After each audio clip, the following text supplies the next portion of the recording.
Alam nyo ba na itong baking soda at Colgate lang pala ay pwede nating gamitin pampaputi dito sa ating mga nanililaw na ngipin?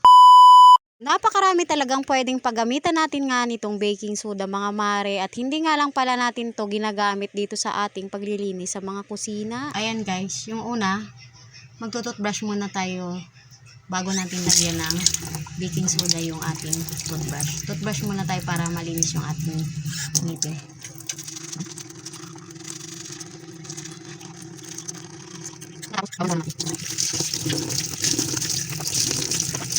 Kapag nakapag-toothbrush na tayo mga mare, tapos malinis na nga itong ating ngipin, ito naman yung gagawin natin. Maglagay nga lang tayo ng kunting baking soda dito sa lalagyan. Pagkatapos ito yung ginagawa ko mga mare, lalagyan ko lang ng baking soda itong aking toothbrush. Pagkatapos itoothbrush natin yan sa ating mga ngipin mga mare. Medyo itutok natin dun sa may mga madilaw na parte ng ating mga ngipin. Patagalin nga lang natin ang pagtutoothbrush natin dyan sa mga ngipin natin ng hanggang 1 minuto lang mga mare. Alam nyo ba na itong baking soda ay sobra talagang napakagaling nito dahil napakarami nitong pwedeng paggamitan. Hindi lang dito sa kalinisan nga dito sa ating katawan, pwedeng gamitin itong baking soda mga mare, dahil alam naman natin lahat na pwede nga itong panglinis din sa ating loob ng bahay. Tandaan lang na itong ginagawa nga nating mga do it yourself mga mare ay hindi nga ito pang isahang gamit lang ay makikita mo na yung resulta. Kailangan pagka ganito nga mga DIY mga mare ay samahan mo ng sipag. Syempre mga mare, kung gusto mo nga na magkaroon ng maputing ngipin, kailangan mo rin maging consistent sa paglalagay nito. Makikita mo ang magiging resulta nito mga mare basta tuloy-tuloy ang paggamit mo nito araw-araw. Talagang makikita mo ito sa loob ng 1 buwan, may pagbabago talaga sa ngipin mo. Talagang makikita mo talaga yung kaputian na hinahanap mo dito mga mare basta tuloy-tuloy lang ang paggamit mo. Sundin mo lang itong mga paraan nga na ito. Pagkatapos nga natin na makapaglagay ng baking soda sa toothbrush mga mare, eto maglalagay naman tayo ng Colgate dito sa toothbrush para i-toothbrush naman natin dito sa ating ngipin. Ganun lang ang gagawin nyo araw-araw mga mare dito sa inyong ngipin kung gusto nyong ma-achieve yung kaputian dito sa inyong mga ngipin. At alam nyo rin ba mga mare na ito nga ang baking soda ay hindi nga lang nakakapagpaputi ng ngipin, ito rin ay nakakatanggal ng mga bad breath. Kaya nga kung isa ka rin sa merong ngang may di ka nais-nais na amoy hininga mga mare, ito ay gawin mo na araw-araw. Natural lang na malalasahan nyo dito mga mare ay medyo maalat-alat. Para doon sa may mga di ka nais-nais na amoy hininga o bad breath, itong baking soda ay pwede nyo pala itong gawing pangmumog tuwing umaga. Maglagay lang kayo ng 1 kutsarita sa 1 kalahating baso lang mga mare, at iyon na nga ang gawin yung pangmumog tuwing umaga. Ito naman ay mga natural lang na paraan, kaya naman walang masama kung susubukan mo at baka naman ito ay makatulong sa'yo.